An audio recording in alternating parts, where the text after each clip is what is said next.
Tengan todos un cordial saludo y una especial bienvenida a esta breve introducción de esta temática que tanto interés ha generado en los últimos años en lo que significa el sistema de aseguramiento de la calidad de la educación superior, el cual corresponde a la introducción de los resultados de aprendizaje dentro de los procesos formativos y dentro de lo que significa la cultura de la evaluación en un programa académico, para nuestro caso de corte universitario. Por eso, esta breve introducción vemos que la iniciamos con un título que lo denominamos como la gestión del currículo enfocada en los resultados de aprendizaje.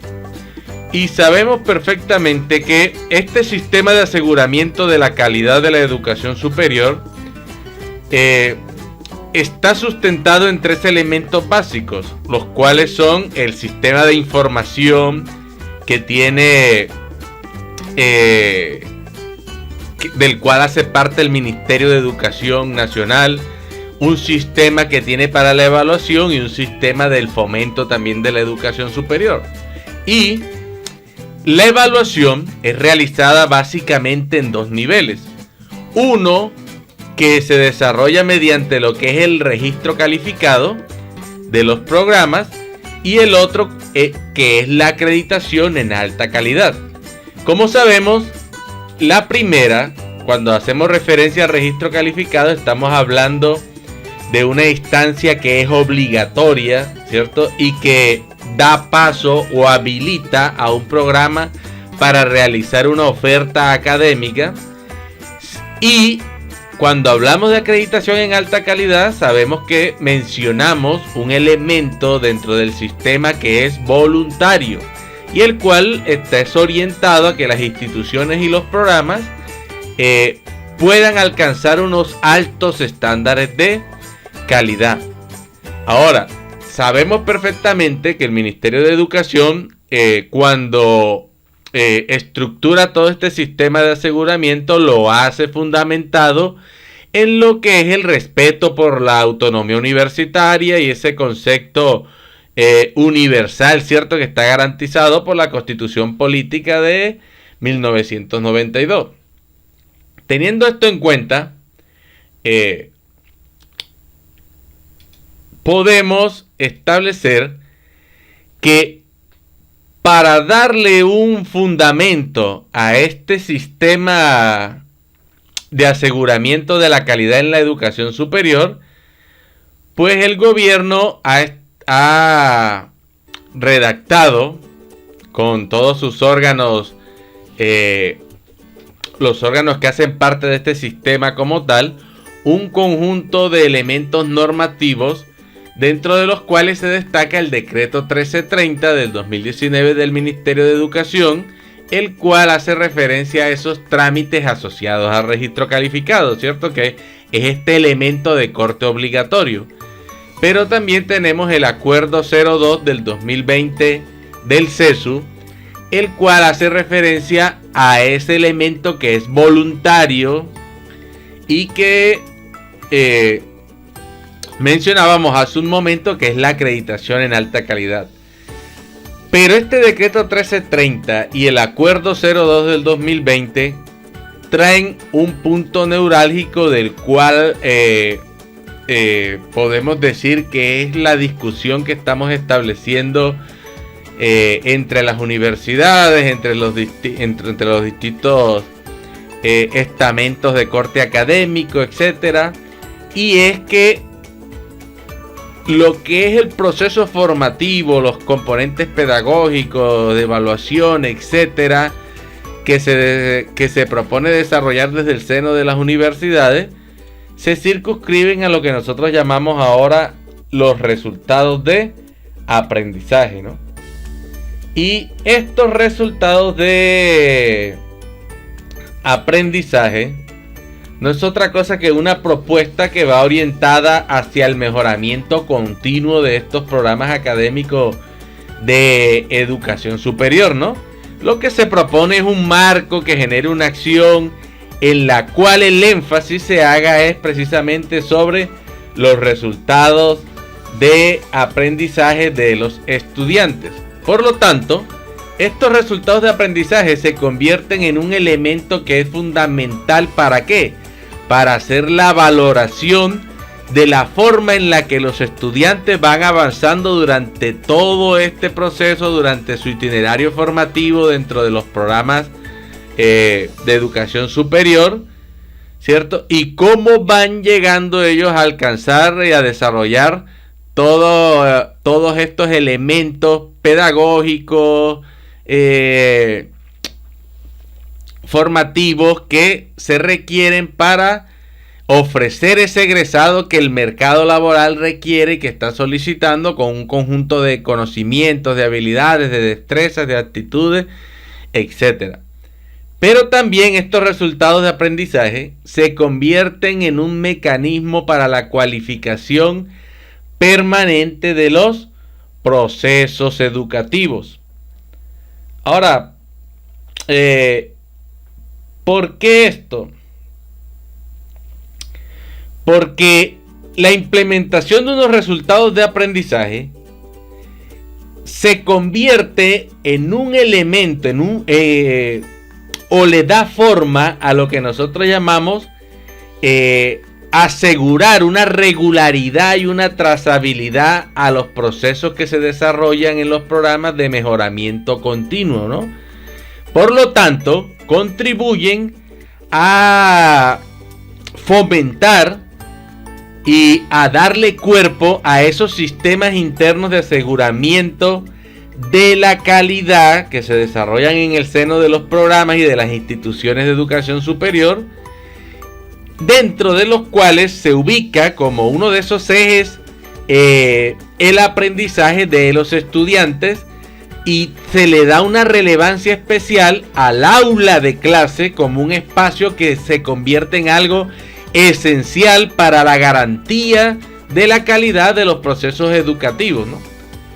Ahora, para poder desarrollar este sistema previsto, donde los resultados de aprendizaje se convierten en un eje sobre el cual se estructuran todos esos componentes pedagógicos, componentes formativos, componentes de evaluación, etcétera, tenemos que centrarnos en tres componentes básicos del programa para que este ecosistema de los resultados de aprendizaje pueda funcionar de forma eficiente y eficaz y se logre alcanzar esos resultados que nosotros o la institución como tal propone desarrollar a futuro. Y es que todo esto se convierta en un sistema que facilite el mejoramiento de la calidad. Ahora, ¿cuáles son estos tres componentes básicos que le permitirían dar forma a este proceso y a este ecosistema en particular? Entonces podríamos verlo como un sistema complejo dentro del cual existen unos subsistemas que le permiten dar forma a los resultados de aprendizaje. Y dentro de esto hablamos primero de los resultados de aprendizaje del programa, ¿no? Y para que los resultados de aprendizaje del programa se desarrollen de forma estructurada, lo primero que se debe tener en cuenta es la definición de la taxonomía que va a utilizar la institución o el programa académico, hablando ya de forma individualizada, para tomarlo como referencia para la construcción de lo que es el perfil de egreso, los resultados de aprendizaje del programa, etcétera. Porque este es el punto de partida. Definir una taxonomía nos va a permitir establecer unos niveles de desempeño, unos niveles de conocimiento, sobre los cuales se puede estructurar todo este proceso. Ahora, esta taxonomía tiene que ser sustentada, tiene que ser justificada bajo el marco de el modelo pedagógico institucional sobre el cual se sustentan también los componentes pedagógicos del programa, con el proyecto educativo del programa, con la estructura curricular del programa, etc. Entonces, una vez hemos definido la taxonomía como punto de partida de este proceso, el siguiente paso es definir un conjunto de referentes tanto internos y externos que se van a tomar para realizar un análisis de todos esos conocimientos, habilidades, destrezas, etcétera, que se requieren como parte del sistema y que permitan definir en primera instancia un perfil de egreso del programa. Y para esos análisis que se harán de referentes internos y externos deben responder a unos referentes sociales, ¿no? Que es una información relacionada con las necesidades y problemáticas sociales en ámbitos internacionales, en el nacional, regional, local, etcétera, y que el egresado del programa deberá atender. Pero además de un referente social, hablamos de referentes disciplinares, que cuando hablamos de este referente disciplinar lo que estamos haciendo referencia es de esa integración que se debe hacer de teorías, conceptos, de metodologías, técnicas que terminan siendo la parte elemental o las herramientas necesarias para el desempeño de una profesión en particular.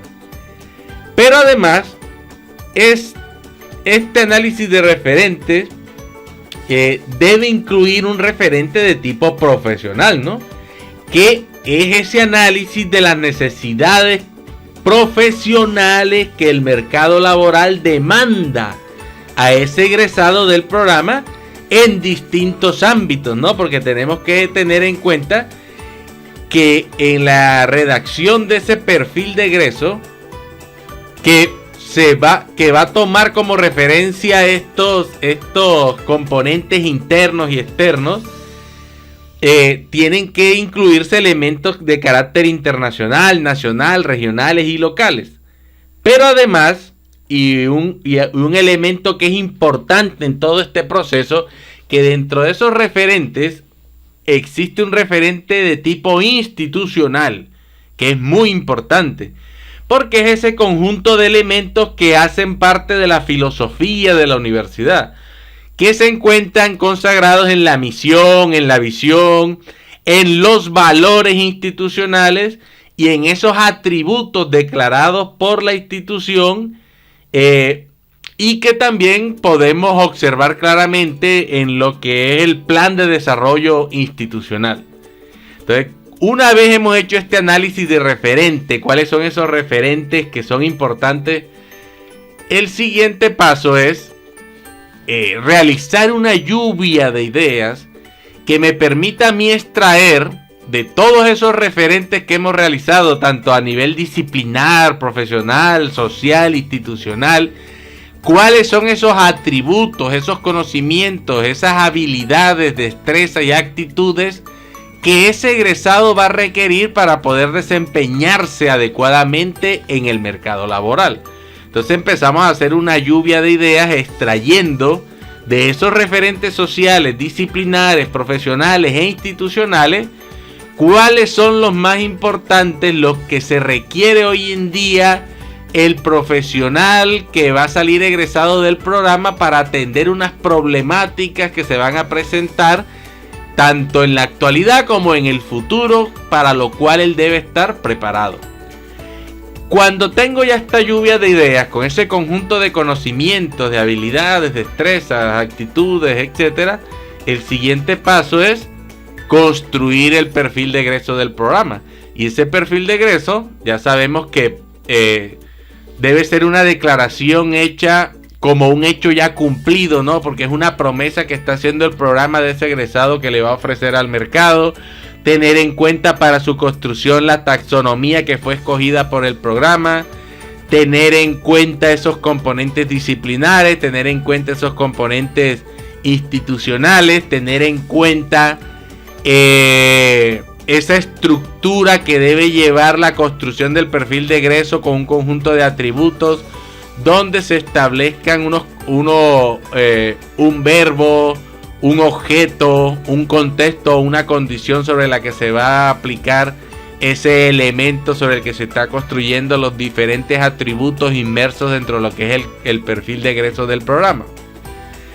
Construido ese perfil de egreso del programa, ya el paso siguiente es definir las competencias del programa.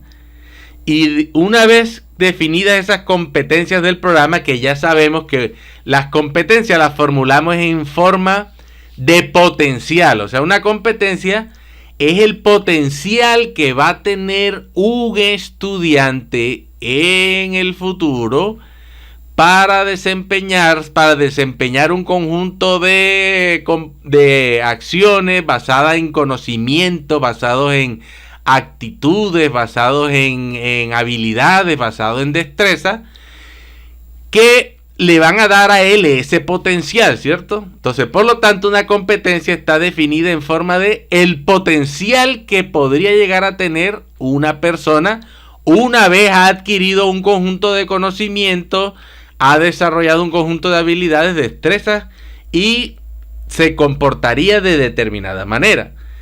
Esas competencias pues las vamos a comprobar que efectivamente en el proceso formativo fueron adquiridas por el estudiante mediante la evaluación de los resultados de su aprendizaje.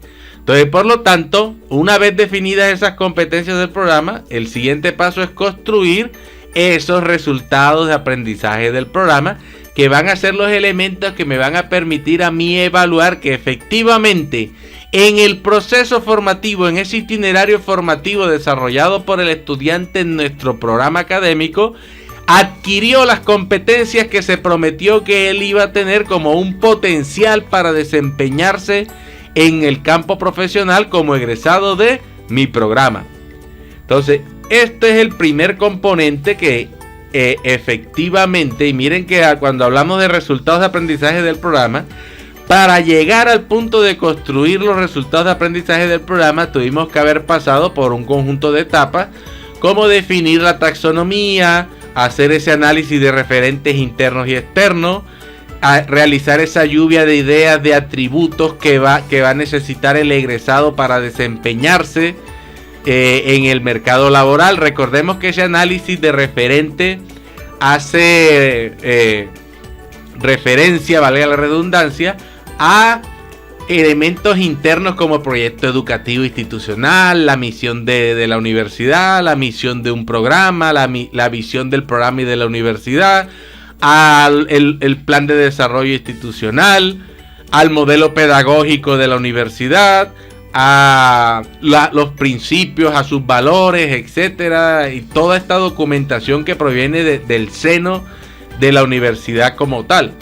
Pero también a un análisis externo, ¿no? Comparaciones con otros programas que ofrezcan, con otras universidades a nivel nacional que ofrezcan los mismos programas, con universidades a nivel internacional que ofrezcan el mismo programa, con acreditadoras internacionales que estén encargadas de evaluar programas como el que estamos ofreciendo en el mercado, de la clasificación nacional de ocupaciones que nos muestra a nosotros haciendo una clasificación por niveles de desempeño esperado y también por los diferentes grupos ocupacionales, cuáles son esas funciones que desarrolla según las ocupaciones que podría llegar a tener un egresado de mi programa.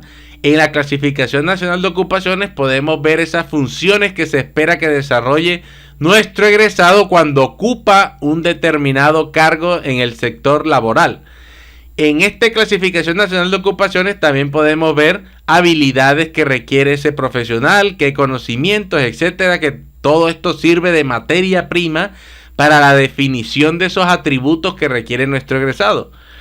Con esto construimos nuestro perfil, definimos competencias y por último construimos los resultados de aprendizaje del programa, que como establecimos, mientras las competencias están formuladas como en forma de potencial a desarrollar, los resultados de aprendizaje se formulan como ya un hecho cumplido que vamos a verificar. Entonces, con el resultado de aprendizaje lo que vamos es a comprobar, evaluándolo el resultado de aprendizaje del egresado, que efectivamente las competencias que prometimos que él iba a poseer, las adquirió y las colocó en práctica y desarrolló esas habilidades, desarrolló esas actitudes, desarrolló esos conocimientos, esas destrezas para desempeñarse de forma satisfactoria como egresado en el campo laboral. El segundo componente básico para que este sistema funcione, a pesar de que el decreto 1330 y la resolución específica que hace referencia, la 021-795, que hace referencia a las condiciones del programa, no exigen el tema de los resultados de aprendizaje de las asignaturas, pero para que este ecosistema funcione de forma adecuada, lo ideal es que también se formulen resultados de aprendizaje para las asignaturas. ¿Por qué? Porque estamos buscando que todo este ecosistema tenga algo que es básico para que esto funcione, que es la conectividad entre todos los elementos que lo conforman y que debe funcionar como un sistema, ¿cierto? Debe ser sistémico. Entonces, la formulación de resultados de aprendizaje de la asignatura se requiere definir unos criterios de evaluación de los resultados de aprendizaje, ¿no? Los criterios de evaluación de los resultados de aprendizaje de las asignaturas servirán de referente específico para evaluar el aprendizaje de los estudiantes a nivel de ¿qué? De las asignaturas. Por lo tanto, son fundamentales para este proceso. ¿Por qué? Porque estos criterios van a describir aquello que es necesario valorar y que los estudiantes deben alcanzar, tanto en conocimientos como en competencias. Y cuando hablamos de estos elementos estamos hablando de habilidades, de destrezas, de actitudes que desarrolla el estudiante, etc. Por lo tanto, estos criterios terminan dando respuesta a lo que se pretende conseguir con el resultado de aprendizaje específicamente y con la asignatura de forma general.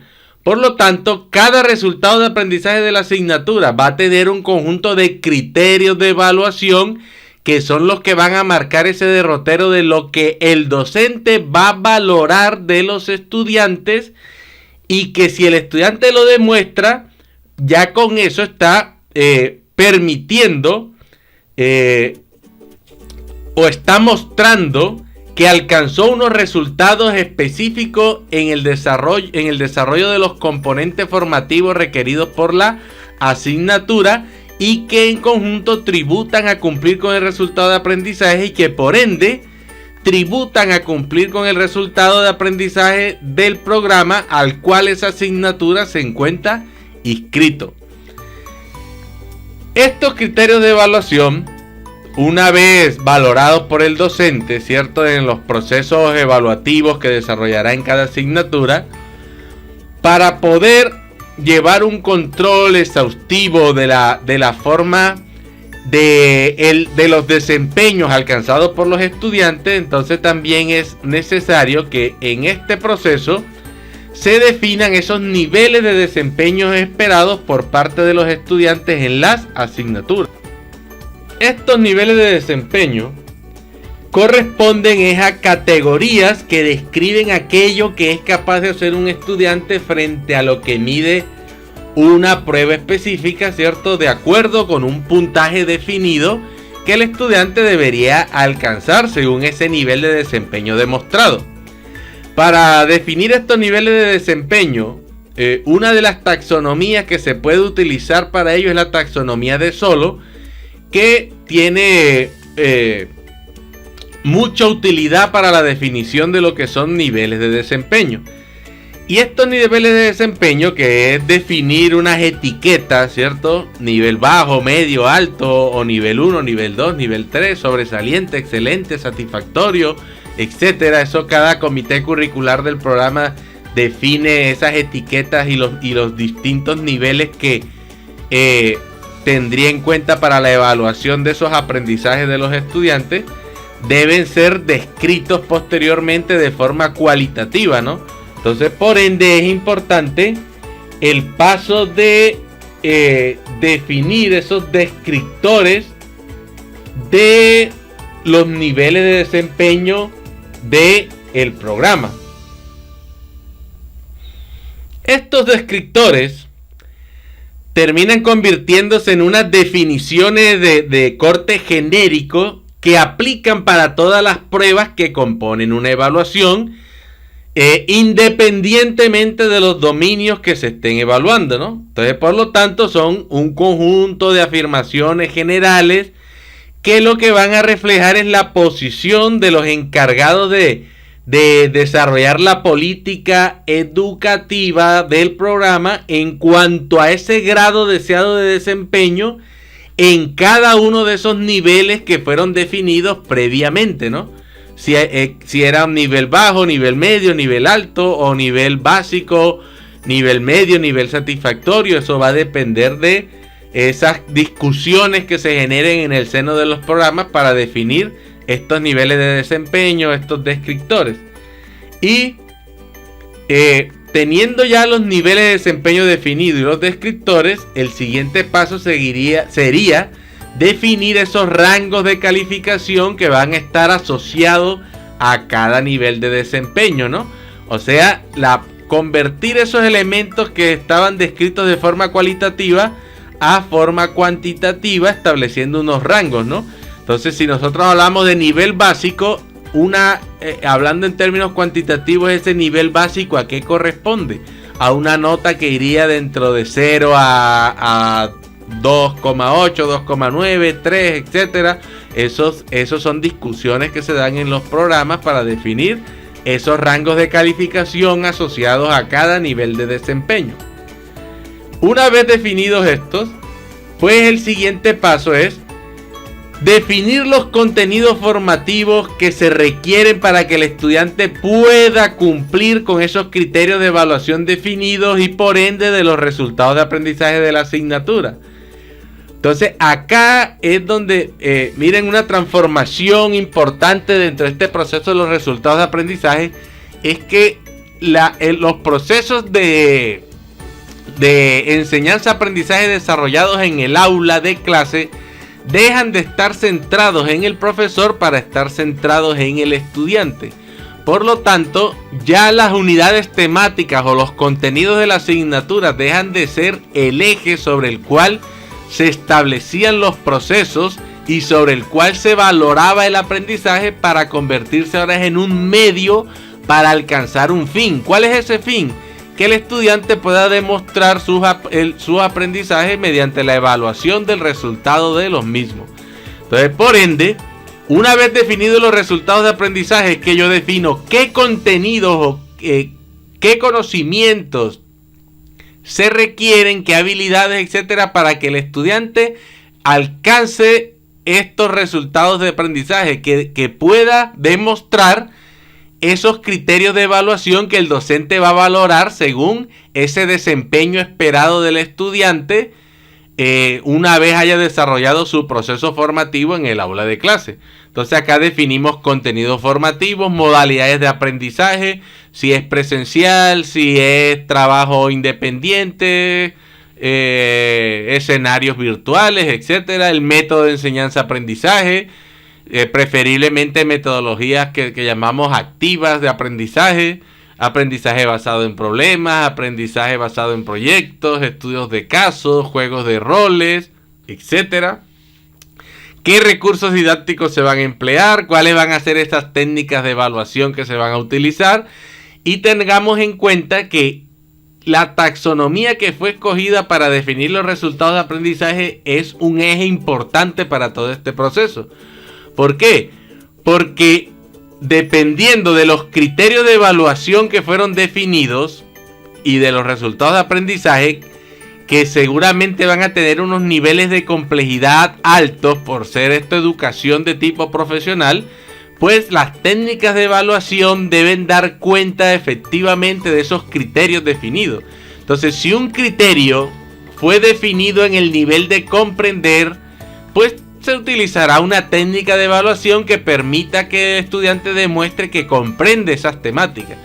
Pero si un criterio de evaluación fue definido a un nivel de complejidad de evaluar o de crear, la técnica de evaluación que se vaya a utilizar por parte del docente para que el estudiante demuestre que cumple con esos criterios debe ser una técnica que permita valorar que el estudiante es capaz de crear o que es capaz de evaluar. Entonces, como vemos, la taxonomía se convierte en un elemento indispensable e importantísimo dentro de este proceso de definición de resultados de aprendizaje del programa, de las asignaturas, de los criterios de evaluación, de la definición de las técnicas que voy a utilizar para evaluar, de los métodos de enseñanza, de la modalidad de aprendizaje, etc. El tercer elemento y de suma importancia para todo este proceso es la definición de un sistema de evaluación, medición y seguimiento de los resultados de aprendizaje del programa.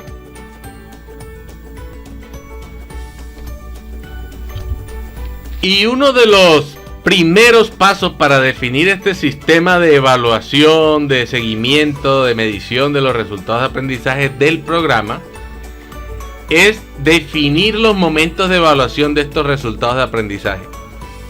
Ahora tenemos que hacer una distinción porque una cosa es el sistema de evaluación que yo haga en las asignaturas y otro muy diferente es el sistema de evaluación, medición y seguimiento de los resultados de aprendizaje del programa, los cuales se podrían traslapar en algunos momentos, pero eso va a depender del sistema que utilice cada programa para definir esos momentos de evaluación que va a emplear para dar cuenta de los resultados de aprendizaje que fueron formulados por el programa como tal.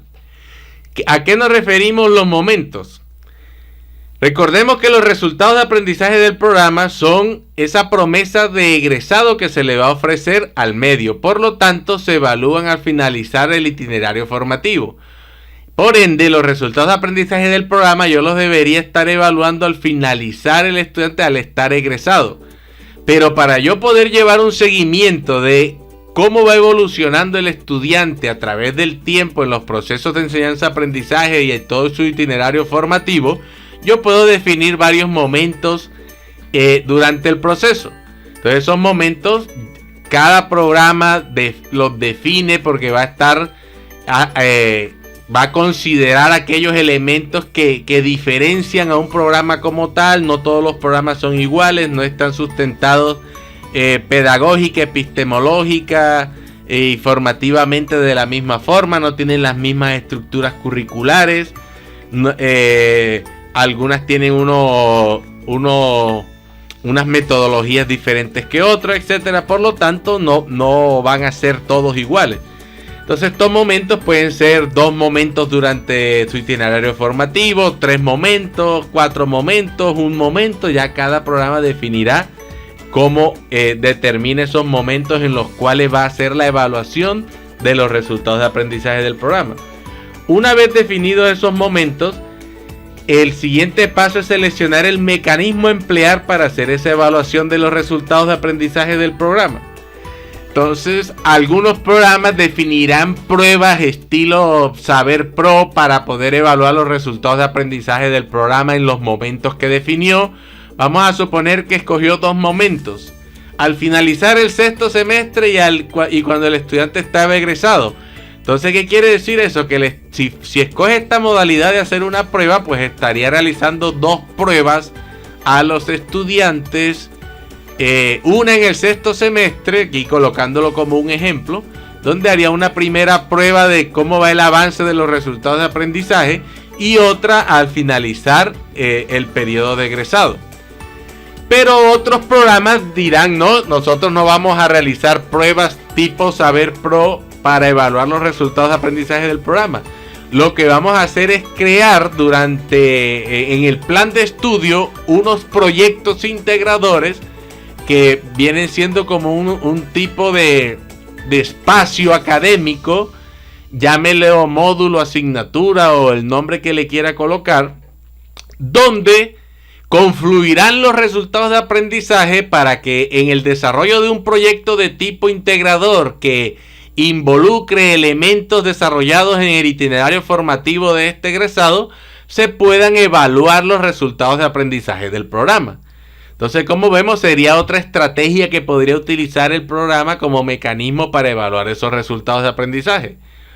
Otros pueden utilizar la semaforización, que es otra posible estrategia que desarrolla el programa, que sería escoger asignaturas clave dentro del plan de estudio del programa, donde confluyan 1, 2, 3, 4 o varios de los resultados de aprendizaje del programa y que permita hacer la evaluación de los mismos, de cómo van evolucionando estos resultados a través de el proceso formativo de estos estudiantes. Entonces es posible que en una asignatura se evalúen 3 resultados, en otra terminen evaluándose 4 resultados, en otras se evalúen 2 y así sucesivamente. O existan asignaturas que por su alto grado de complejidad, de confluencia de los diferentes saberes que hacen parte del plan de estudio del programa, sean tan completas que permitan evaluar los resultados de aprendizaje del programa en distintos momentos y evaluarlos todos al mismo tiempo. Entonces todo dependerá de las características que tengan estos programas, etcétera. Otros pueden evaluarlos por componentes del plan de estudio y así sucesivamente. Entonces cada programa escogerá dentro de ese abanico de opciones cuál sería ese mecanismo a emplear para realizar la evaluación de los resultados de aprendizaje del programa. Ahora, teniendo en cuenta que el programa también va a definir unos niveles de desempeño esperado por parte de los estudiantes, ¿no? O sea, así como mencionamos en las asignaturas que iban a existir unos niveles de desempeño con unos descriptores, rangos de calificación, lo ideal es que independiente de los momentos que el programa defina del mecanismo de evaluación a emplear, también deben definirse niveles de desempeño esperados por parte de los estudiantes, con unos descriptores claros y unos rangos de calificación asociados a los mismos. Y el programa debe definir metas a cumplir según ese nivel de desempeño esperado. Por ejemplo, si uno de los niveles de desempeño que fueron definidos por el programa es el nivel de desempeño satisfactorio, el programa podría colocar como meta que el 80% de sus estudiantes tiene que haber demostrado un nivel satisfactorio al momento de haber evaluado los resultados de aprendizaje del programa.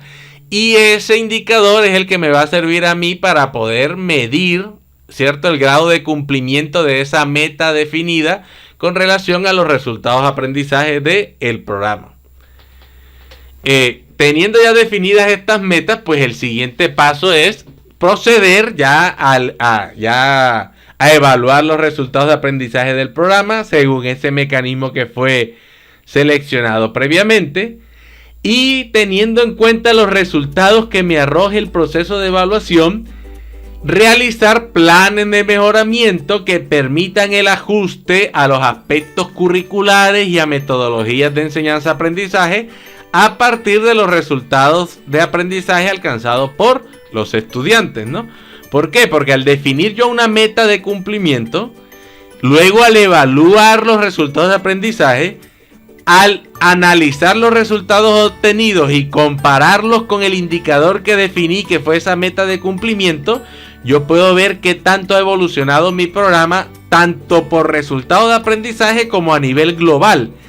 Y teniendo en cuenta ese comportamiento, si se alcanzó la meta, no se cumplió con la meta requerida, o que hubo algún resultado donde no se alcanzó la meta, en otros sí, etcétera, yo puedo ya hacer análisis de cómo van nuestros procesos de enseñanza-aprendizaje teniendo en cuenta los resultados esperados por parte de los estudiantes y realizar planes de mejoramiento que me permitan ajustar esos elementos curriculares que vamos desarrollando en los procesos de enseñanza las metodologías de enseñanza-aprendizaje, etcétera, etcétera. Todos los elementos que hacen parte de nuestros procesos formativos, pedagógicos, evaluativos, etcétera. Entonces, estos elementos serían los indispensables para tener en cuenta al momento de establecer yo todo este ecosistema de los resultados de aprendizaje del programa. Teniendo en cuenta que debo tener siempre evidencias de la trazabilidad de este proceso, evidencias de cómo se escogió nuestra taxonomía, de cómo se definieron los atributos para el programa, cómo se construyó el perfil de egreso, cómo se definieron los resultados de aprendizaje, cómo se definió todos los mecanismos de evaluación, evidencias de las evaluaciones realizadas, evidencias de esas metas definidas, evidencia de los planes de mejoramiento, de cómo se aplicaron los planes de mejoramiento, de cómo este ecosistema contribuye al fortalecimiento de la calidad del programa. Entonces tenemos que tener evidencias permanentes de la trazabilidad de los procesos que se desarrollan para la definición de los resultados de aprendizaje como eje de la gestión curricular dentro de nuestros programas académicos. Además, tenemos que tener claro que estos procesos tienen que estar comunicados a todos los grupos de interés de la institución, del programa. Por lo tanto, tiene que existir una difusión permanente de estos procesos, tanto a estudiantes, docentes, directivos, miembros del sector productivo, egresados, comunidad en general, etcétera, de cómo vamos desarrollando nuestros procesos de enseñanza-aprendizaje basados en los resultados de aprendizaje esperados por parte de los estudiantes. Y además, tenemos que con este sistema estar garantizando siempre que existe ese grado de conectividad y sistematicidad, tanto a nivel macro, meso y microcurricular, ¿no? ¿Por qué? Porque de esta forma nosotros permitimos siempre mantener este procedimiento sistémico, conectivo, entre todos los elementos que hacen parte del macrocurrículo, como el proyecto educativo institucional, modelo pedagógico, en el mesocurrículo, cuando hablamos de perfil de egreso, competencias del programa, resultados de aprendizaje del programa, y en el microcurrículo, cuando hablamos del plan de estudios del programa, los resultados de aprendizaje de las asignaturas y todo ese ecosistema que incluye criterios de evaluación, niveles de desempeño, técnicas de evaluación, modelos de métodos de enseñanza-aprendizaje, también los sistemas que vayamos a emplear, las modalidades presencial, trabajo independiente, etcétera. Todos estos elementos tienen que estar conectados, ¿no? Tiene que mostrarse que siempre existe ese grado de conectividad, de sistematicidad en todos los elementos de el programa. Y con esto terminamos esta breve introducción a los elementos necesarios para establecer como eje central de la gestión curricular los resultados de aprendizaje. Ha sido un enorme placer contar con su asistencia en la visualización de esta breve introducción y nos vemos en una próxima entrega de estos videotutoriales relacionados a los procesos de enseñanza-aprendizaje, la gestión curricular enfocada en los resultados de aprendizaje. Muchas gracias y hasta pronto.